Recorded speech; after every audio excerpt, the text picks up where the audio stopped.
Bonjour à tous et bienvenue sur la première vidéo de cette chaîne dédiée à mon projet actuel qui est une Audi S4 B5 berline de 1998. Sur cette vidéo, on va se concentrer uniquement sur la partie moteur car l'objectif dans les semaines à venir est la transformation en RS4. On aura donc l'occasion de la découvrir la partie extérieure une fois sortie de carrosserie. L'objectif est assez simple, c'est de dépasser la barre des 1000 chevaux. J'ai donc décidé de passer en single turbo et de préparer entièrement le bloc moteur et aussi ses périphériques. Jusqu'à présent, la voiture tournait en configuration pour un peu plus de 800 chevaux, avec un turbo GTX 3582 de chez Arashi. Mais forcément, pour plus de puissance, il faudra le changer pour un modèle plus gros et upgrade quelques autres pièces. On pourra voir ça ensemble dans une prochaine vidéo, une fois le rodage terminé. Bon, c'est la fin pour cette petite intro. On va regarder à présent les différentes étapes du remontage moteur, avec quelques petites explications sur le setup actuel. Donc on se retrouve avec le bloc ici qui a été posé, celui-là en remontage, donc il a fallu forcément déshabiller un pour pouvoir rhabiller l'autre. On va refaire un petit peu tout ce qui est joint, coussinet de bielle, coussinet de vilo, voir un petit peu tout ce qui se passe pour pouvoir en fait le réutiliser, avoir encore un moteur d'avance en stock avec l'autre RS4 aussi que je suis en train de remonter. Et puis celui-ci, le bloc Reitsheimer Performance, donc en Autriche, qu'à la base c'est un 2 litres sec passé en 3 litres. Il y a culasse d'Atmo dessus. Bon, il y a un peu un gros setup, si vous avez envie, je le mettrai en description, le setup actuel, mais dans les grandes lignes, voilà, réalisé en 3 litres, full forgé, avec prépa à culasse. Donc je vous montrerai un petit peu, tiens, des culasses, je dois en avoir d'origine. Je vous montrerai culasses d'origine, un petit peu les conduits avec les culasses retravaillées. Le bloc va être posé dans le véhicule tout de suite. Tout de suite. Tout de suite. Ouais, ça marche jamais ça. Mais donc ce bloc, voilà, va être installé dedans. Pour l'instant, l'admission. Donc ça c'est une admission S4 pour en attendant. Vous l'avez compris, c'est juste pour pouvoir le poser dedans. Le faire démarrer, aller en carrosserie. Après forcément, pour atteindre l'objectif final des 1000, il faudra collecteur, The Tuner. Et on dira au revoir à ce petit turbo qui nous a drôlement servi. Qui est toujours fonctionnel, comme le moteur, comme...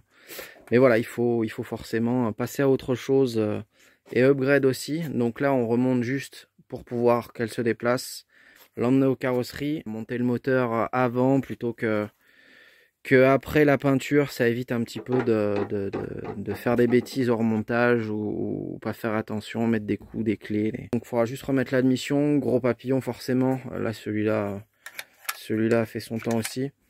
Pour ceux que ça intéresse, je vais faire un petit tour pour expliquer le montage du bloc. C'est un V6 à la base biturbo. Donc on a à la base un turbo ici, un turbo là. Forcément là ça l'allège un petit peu.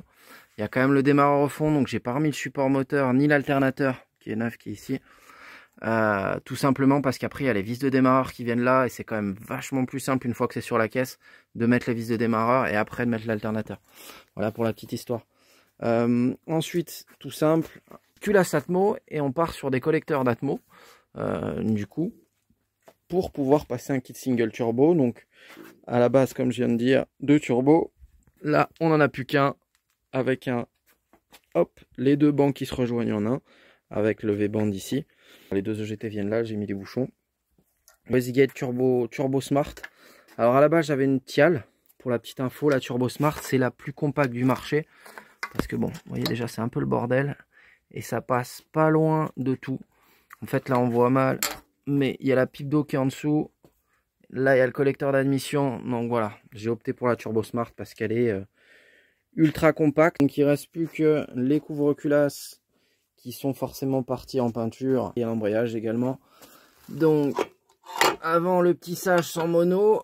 Et là on se retrouve avec un bidisque. Bon du coup c'est dedans. Non sans peine, une grosse galère parce que tout est encore en place. Donc la downpipe qui est ici qui en fait un petit peu voir, mais du coup voilà, j'ai expliqué tout à l'heure, pas de support, surtout pas les mettre et pas l'alternateur parce que sinon les 2 petites vis du fond c'est une galère à mettre. Le truc bleu c'est un peu de frein filet. Donc imaginez-vous à la base avec 2 turbos ici, c'est vraiment l'enfer à travailler. Après, forcément, ce qu'on gagne d'un côté en place, on le perd de l'autre. Donc c'est vrai que les vis sur le dessus de la cloche de boîte, c'est pas super ouf. Mais petit à petit, avec une bonne clé à œil, ça se fait. Tout le tour de cloche de boîte est serré. Donc tout est opérationnel. On va pouvoir monter les supports moteurs et les supports sur le bloc. Pour info, les petits supports moteurs, du coup c'est des jeux tuners. Et là, c'est marqué RS6. Alors, RS6, alors que c'est une S4. C'est bizarre, mais il faut savoir que du coup, c'est les mêmes que sur un 8.8T B5. C'est les mêmes sur S4, donc avec les V6 de litre 7, et c'est les mêmes sur la V8. C'est juste la longueur qui change. Et en fait, il y a un tout petit centimètre de moins qui permet de descendre un petit peu le moteur pour pouvoir avoir le single et que ça évite de taper en haut. Bon, et bien là, on en est à la repose du turbo.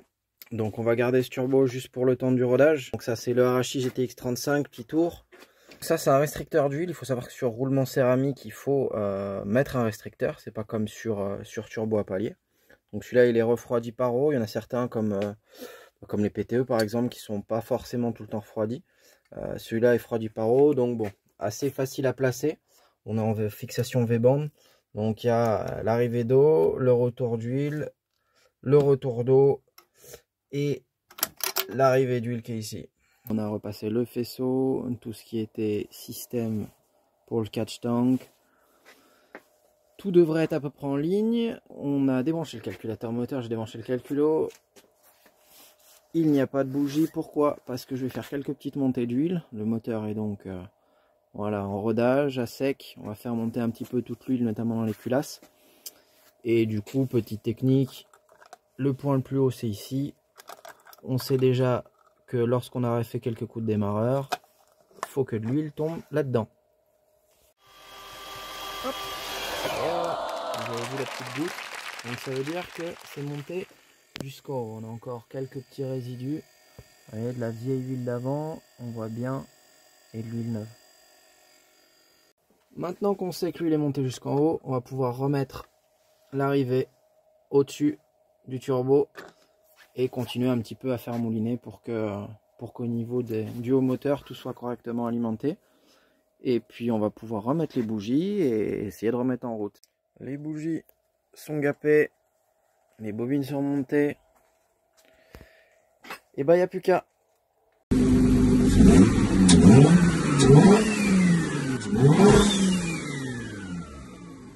Bon, pour le premier démarrage, aucun bruit, pas de claquement, tout va bien.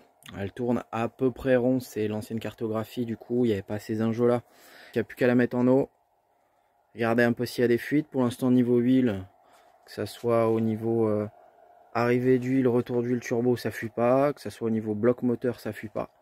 Donc à voir, c'est vrai que ceux qui connaissent un petit peu les 2 litres 7, au niveau des pipes d'eau sous l'admission, c'est un peu la galère parfois.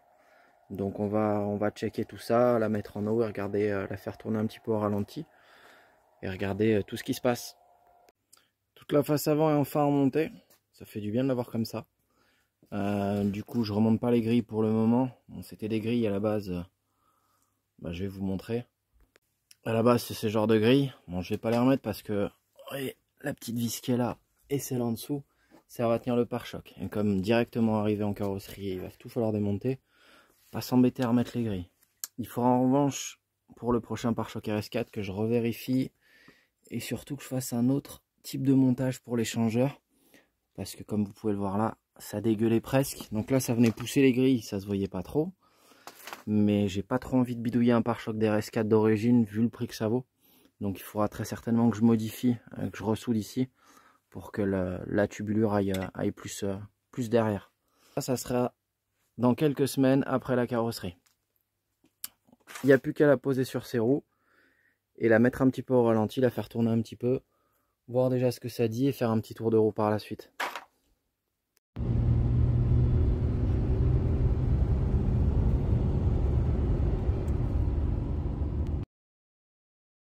Alors après 50 bornes à avoir roulé avec la voiture, tout est ok, elle a pu aller à la carrosserie par la route et ça c'était l'objectif fixé à la base. J'espère que néanmoins ça vous aura donné envie de regarder d'autres vidéos sur les évolutions de la voiture les semaines à venir.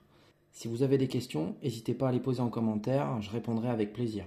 Pour ceux qui veulent, j'ai aussi créé une page Insta où vous pouvez suivre plus régulièrement les modifications faites. Si vous souhaitez être informé des prochaines vidéos, n'hésitez pas à cliquer sur la cloche et à vous abonner. En tout cas, merci à tous d'avoir regardé et on se retrouve très vite pour une prochaine vidéo. Allez, à bientôt les potos!